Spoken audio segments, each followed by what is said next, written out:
In this video, I met with Brian Lass, a sergeant with the Community Safety Unit, the Toronto Housing Law Enforcement Branch.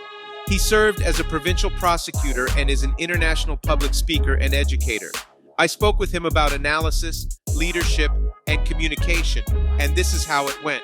Absolutely. So, again, much like you saw, obviously, prefaced at the beginning of this video in big letters, my name is Brian Lass, and perhaps even more peculiar than my knack for 1980s Gordon Gekko Wall Street fashion is my background. So I'll tell you, over the last 17 plus years now, and I sound older with each year that goes by, I've been very cognizant and diligent to craft an all-encompassing tertiary skill set. There's the $3 word of the day.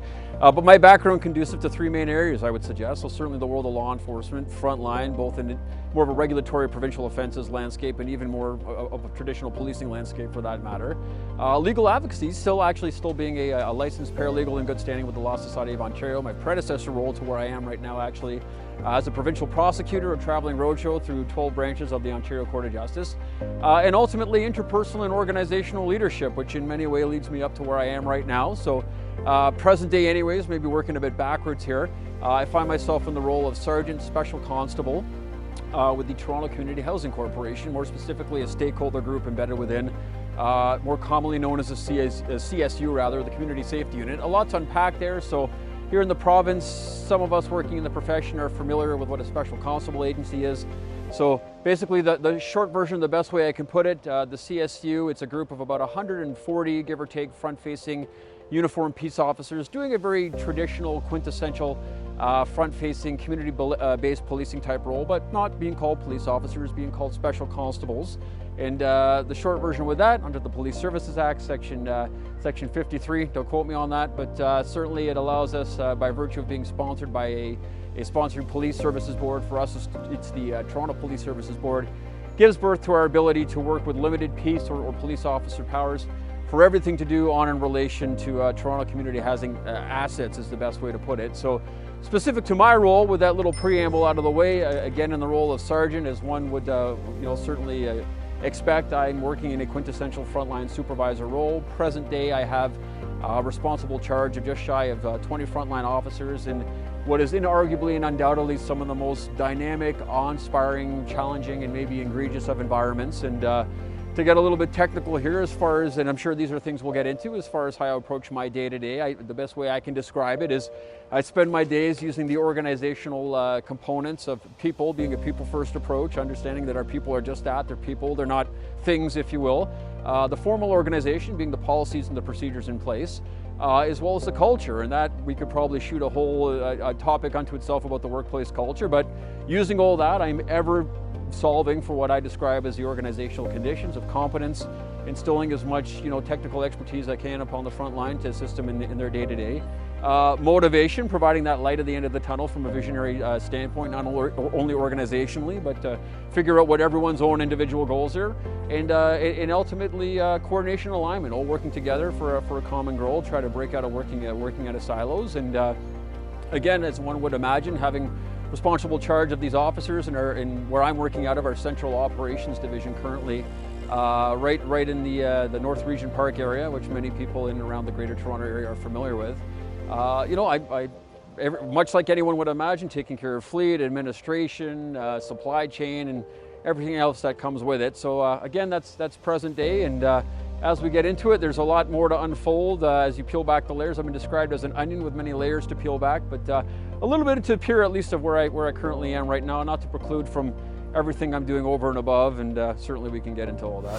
So I'll try to blend it all encompassing, but maybe just as a bit of a preamble, pun intended I guess, with the use of the legal jargon, but I'll tell you if I can word it this way, coming of age, as I call it the L word, leadership, or even understanding that there is this thing called leadership and all these different disciplines. I'm very transparent about the idea that even where I am present day, arriving 5 years ago at Toronto Housing and being placed, immersed as now a frontline supervisor, my first big deal public sector supervisor role, I cannot tell you how wrong I got it. I mean, to tell you that I fell flat on my face would be an understatement, but I interestingly enough, chalked this to my greatest triumph. It allowed me to get up, shake off the dust, and put my mind to the idea of, hey, you have been and are being everything that you'll come to realize you shouldn't be, micromanaging and tyrannical autocratic leadership. And it opened my eyes. That's when my academic pursuits. So even as recent, I'm fortunate enough to undertake a program at Harvard Business School in organizational leadership and other such academic programs at that, which have really opened my mind and my idea to this all-encompassing world. So I guess what I'm getting at, it's very, very important because, and maybe I'll quote one of my favorite leadership gurus, this individual named Simon Sinek, which many people watching may be familiar with. He talks about the idea that leadership, it's not about being in charge, it's about taking care of the people in your charge, and he even goes on to talk about the idea that things break in the middle is what he describes it. So, here you are, you're in the front lines, and really your job is to, quite frankly, to do your job. Think about an accountant, and you're going to go to accounting school and be trained to crunch numbers and all the like, but then you get promoted and now you're in a position where you're in charge of people who used to do the job you did, and it is a completely different mindset, skill set. It's not pointing fingers and telling people how to do it the way you did. It's setting the landscape, it's setting the environment, it's being able to take all the extraordinary above away for those persons to flourish. Now, where you were once the subject matter expert, those persons are now, and you really need to be able to relinquish that. So I guess, and I'm sure we'll start to get into it a little bit more, but the short version, it is a complete different world than many may realize, a complete different skill set. And even to that point, although maybe we're getting better now, I would say a lot of the times, people get promoted now to this first successive layer of leadership or perceivable leadership role, supervisor or management. But much like an accountant goes to accounting school and gets trained with the skills to do their frontline role, once you get promoted, there's really not a lot in place to say, well, hey, here's where you have to put your mind now. And I think that's where we fall flat a lot. And that's why I've taken it upon myself to do the programs like I mentioned at Harvard. Recently, a couple of weeks ago, I was away in the States at the FBI Law Enforcement Executive Development Association Command Leadership Institute, CLI, where you start to get into all these principles that what I've come to learn about leading at scale and scope, so leading from top down, leading from other leaders, and a lot of the principles. As far as communication is concerned, that obviously ties into it, because communicating, or the all-encompassing world of communication as it relates to leaderships and all its varying styles, it is distinctly a very big thing. But it's interesting because when people think the word communicate, you may be encompassed to think, well, it's someone talking or writing, you're communicating something. Actually, I would be inclined to suggest it's quite the opposite. One of the biggest things I've come to learn is to, as it relates to effective communication, is listening to understand, not listening to reply. And that's a big part of the equation. And let's face it, in the law enforcement world, at least even at a rudimentary level, we can all relate. It's a very A-type profession. Some of us are very proud people, and even though we may be in the wrong or stand to learn something, there's still that inherent switch that goes off if we've been spoken to or maybe receiving feedback, and we want to justify, and we're more concerned thinking about what we're going to say as opposed to really listening and understanding what it is we're talking about. So for certain, communication, to me, effective listening is number one, as opposed to listening to reply. But then there is the actual idea of communicating in the quintessential term, and there's so much that comes along with that. Certainly empathy, I've come to learn, is a big part of it as it relates to communication. Putting yourself in the shoes of the other person you're communicating to. How is this message going to be received? How do I want it to be received? What am I trying to do by way of my communication? Am I trying to elicit information? Am I trying to, just send out a directive? What is it that I want to be received, and what's the overall tone? Is it going to be humor? Is it going to be serious? What exactly is the totality of what it is I'm trying to say? How I want it to be received, and what I want the outcome to be. So that for certain for me in leadership is part and parcel, because in a quintessential leadership role, now you have responsible charge of a group of people, or maybe a person that has responsible charge for other people.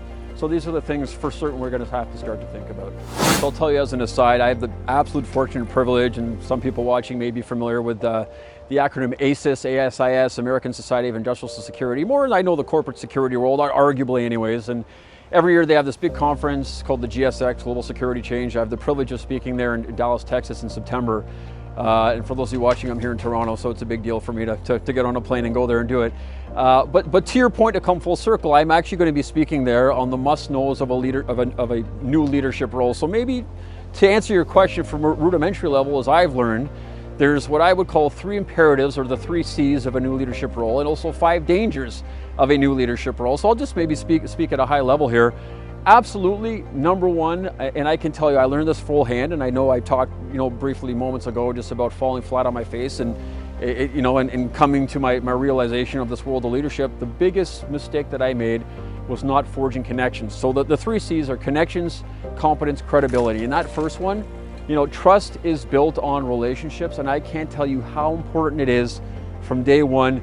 Get to know your people, sit down with them, see it through their eyes, hear it through their ears. They're the front lines. They're the ones to tell you how the job's done. And I think it's Steve Jobs that said, or Richard Branson, one of the two, that said, we don't hire smart, talented individuals for us to tell them how to do the job. It's vice versa. So it's really important, and even more than that, get to know these people not inside the organization, but outside as well. Tell me about you. Give me the good, the bad, and the ugly. What's your light at the end of the tunnel? And I've come to learn as well, and we can all relate at some point in time the idea of running in the hamster wheel. What am I doing here? What's my purpose? So I've come to learn one of the many styles of leadership is that of visionary leadership. In the quintessential standpoint, it's the organizational light at the end of the tunnel, what we're trying to accomplish from an organizational standpoint, tying it into the organizational direction of mission, vision, identity, and all the like. But forging these relationships, knowing what this individual's light at the end of the tunnel is, and being able to tie their day-to-day and any opportunities for growth and delegation and all the like to what that light is, that's going to invigorate this person. So absolutely number one for those who are realizing a newly conferred leadership role or looking to hone their skills, connections is number one. That's the absolute pavement groundwork where everything's going to be forged from there. And then we get into things like competence, having to learn the facets of the job to be able to be somewhat on the same page as far as providing proper direction, and ultimately credibility. And that's when we start to get into the idea of do as you say as you do, get out there, lead from the front lines. And it certainly comes just by virtue of being present and doing the role you signed up to do. And ordinarily, once you've got connections down, once you've got the competence part down, credibility ordinarily, organically comes from that. But even further than that, there's what I've come to learn is a number of dangers as well. Things that maybe even just coming into the role you may have otherwise led to believe, somewhat of an inherent bias. And I'll tell you, the biggest one is now, oh boy, I'm the boss, I'm supposed to know everything. Number one is, the number one danger absolutely of any new leadership role is thinking you're going to have all the answers. You absolutely are not, and don't even think that you're going to, right? You'll want to be able to ask the right questions. You'll want to know who to go to, and that's part of building relationships as well. Which figurehead of which stakeholder group I want to go to get the right answer. Don't expect you're going to know everything. That absolutely is number one. And it certainly goes on from there, right? Now you're in a leadership role, so be afraid potentially to speak first, always speak last, because you don't want to bias persons. Your words or your demeanor is going to carry a lot more weight. So when you're trying to have healthy group discussions, let it be open and transparent. Don't taint the room. Always definitely foster a very open and transparent environment. I've found that's very, very important as well. If people are at the table and people aren't talking, you got a bit of an issue for sure, right? And again, I'll tell you for myself as well, one of the hardest parts, although certainly you'll want to have a knack for the technical competency in regards to the persons that you may now have responsible charge from. One of the hardest points for me is letting go. And I'll tell you, for me, I'm Mr. POA, you're the provincial offenses guy. I had this inherent subject matter expertise, as for such example. But these are the things you have to relinquish. It's the front line that's going to be doing it now. And I know a lot of people talk about when they take that next step up, they still have this inherent knack to want to go and do the work of the front lines, but really you're there to cheerlead and support the front lines and basically say, hey, what can I do for you? I'm here to work for you now, so you can just focus on the role potential that you may used to do. So I know there's a number of little avenues I covered, but I would say all encompassing just from that standpoint at a rudimentary level, if these are the types of things people can get on the mindset of in their approach in these perceivable leadership roles, anything, I guess, supervisor and above, I think they'd be in a good state of affairs to move forward. And that's not to preclude from the idea that there's something to be said of persons that lead from the front line, those persons that just have this natural ability to attract people from them. And, quite simply, once you made the distinction or the decision to take care of those to the left or to the right of you, you really are considered a leader anyways, right? So that's an interesting question. And I think where we start to get into now is the idea of an entity called culture or workplace culture. And the best way I can describe culture, just again, as a bit of a preamble, it's kind of, to your point, the way we've always done it around here. It's, we've always done it this way, so that's the way it's going to be. And, not to use the word tyrannical divide or old school autocratic mentality, this is what we start to get into. Now, there are ways for certain to foster healthy workplace culture. The reality is, as I've come to learn, everyone has to be on board. It has to be top down, or at least within your own silos. So to your point, it's a tricky predicament to be in. But you know, potentially some person or one person, if you will, or group of people have to be the ones to take forefront of mind, acknowledge this as step one, as number one, that hey, I perceive this to be potentially an improvement area or an opportunity, not necessarily a deficiency, but you know, certainly there's something to be said for issues or deficiencies, if you want to use such terminology, to be opportunities. So there's nothing wrong, and this is something I've done as well, to reach out to a head of a stakeholder group, or if you have to follow chain of command, and say, you know, I've identified X, Y, and Z. I believe this is an opportunity for X, Y, and Z reason, and can we potentially sit down and have a meeting about this? There's nothing wrong with, and I know it's very easy, and we've all at some point in time gone through the day-to-day of just, you know, humming and hawing and feeling a little bit flustered, but all it potentially could take is just that one person to acknowledge, hey, just because we've always done it this one way doesn't mean it's right, and maybe I'll be the one to try to shape the culture. Have that meeting with the persons of influence, and you know, certainly from a top-down approach, maybe it's that person of influence that will set the wheels in motion, set up a a collaborative effort between everyone who may be indicative of whatever it is we're talking about, you know, and maybe even that person is the one to spearhead that and use it as an opportunity as development. I'll give you such examples. So, and I'll try to speak elusive and high level, so I'm not getting in trouble from any of my past employers. But I can tell you there's been scenarios where I've reached out to stakeholder groups to try to elicit information that would be very, very applicable to something we were trying to achieve in my stakeholder group. For whatever reason, they were not necessarily forthcoming with the info, which I thought for certain was weird based on the fact that we're trying to accomplish the same goal here. I took it upon myself to reach out to the figurehead of that group, tell them the perceivable issue, and I proceeded to inevitably set up a meeting with all applicable representatives of all stakeholder groups I thought would be relevant to this one specific goal we were trying to get at. And ultimately, I got everyone at the same table, we got on the same page, and I can tell you as far as the goals in hand, expeditiously, whereas otherwise they'd been painstakingly slow. So even just taking the initiative sometimes is all it really takes. And I know we can sometimes feel inhibited. You know, the frontline workers, they may feel, oh boy, there's this person a couple levels above me in management or senior manager, whatever it is, and maybe something may be ill-received. But really to foster a healthy, happy workplace culture, and again, to my earlier point, now when we're in this perceivable leadership role, we have to be absolutely hearing it from the front line, seeing it through those eyes. And it may be that someone you may be otherwise afraid to approach to put wheels in motion is hoping you will actually do it and will invite that, and certainly can be a great opportunity for growth. So I'll tell you, and even maybe to elaborate more so and more from my predecessor introduction at the top of the video here, I'll tell you as well, believe it or not, so I've been in this whole encompassing law enforcement, legal, back and forth world for about 17 years, give or take now. Believe it or not, my predecessor career was a full-time drummer. I was a musician. I was traveling all over the world. I was in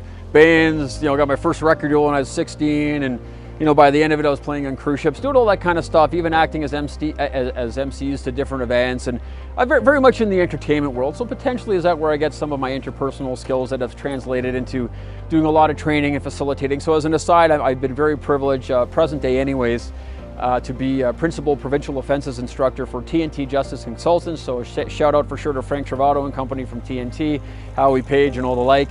But I've been teaching more or less the majority of all of our province of Ontario's campus special constable agencies, their provincial statutes training. Not to preclude from all the other training I've done, I've been called upon by other agencies like the AGCO in the thick of COVID to provide training to those officers, and a lot of other municipal policing services to provide training for their specific, certain specific groups or stakeholder groups within their organization. So the training, the facilitation I love from an innovation approach. I try to use the full candor, if you will, of embedding stock footage, customized videos and animation, all the like, getting up in front of a room of people and trying to bring that energy, that entertainment. So certainly that piece I love.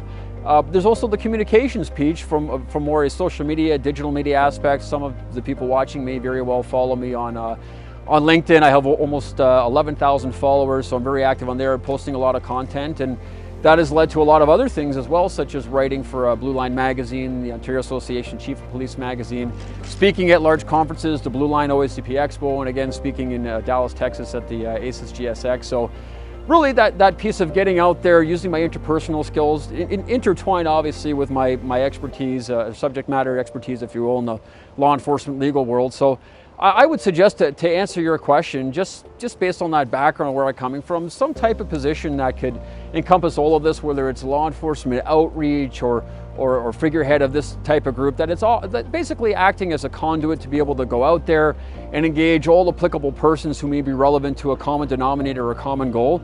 I think something like that, for me, just based on what I know about myself, is something I could definitely flourish and thrive in.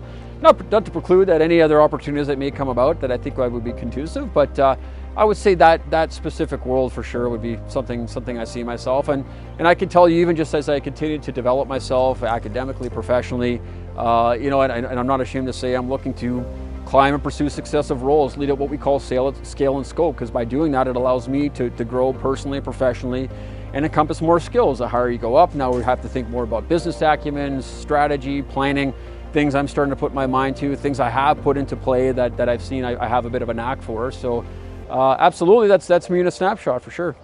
The one thing I will say, and I'm almost excruciatingly apologetic, I haven't said this in this video already, I, for certain for myself, and I'm more coming to realize how absolutely incredibly important and integral this role is. And I've even gone so far as to see now policing agencies identifying the fact that this very much is its own specific skill, discipline, so much so that now they're treating it as a civilian discipline, understanding that it's not just someone who's going to become a cop and automatically becomes an analyst. It really is its own specific role. So absolutely, first and foremost, forefront of mind, never lose sight of the fact of how important your role is.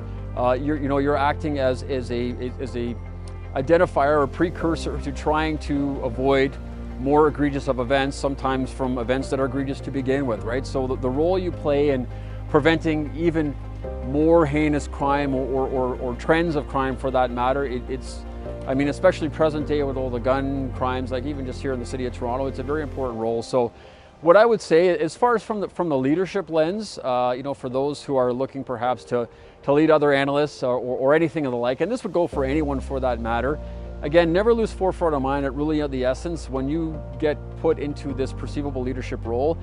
It's not just a matter of doing the role you used to do, it's acting as a support, it's taking care of the persons who are now doing that role. So think about potentially what you would have liked when you're doing it on the front lines, and be that person, the leader that you would have liked to have had, for such example. It's interesting you say that. So, and some people may already be aware. So I have two YouTube channels. One of them has all to do with the study or the pursuit of leadership, where I sit down with very prominent figureheads in their industry. For such example, Chris Lewis, former Commissioner of the Ontario Provincial Police. But ordinarily, usually, whenever I'm posed as such question, there's one word that comes to mind. It actually comes from a sit down of probably one of the most amazing individuals I ever had the fortune to sit down with, Jim Diodati. He's actually the mayor of Niagara Falls, Ontario. And he shared this word with me, edification or edify. So he's always of the purview that, when he goes into a room, he wants to leave with whoever he's talking to just feels like they're on cloud nine, like they're the greatest thing on the planet.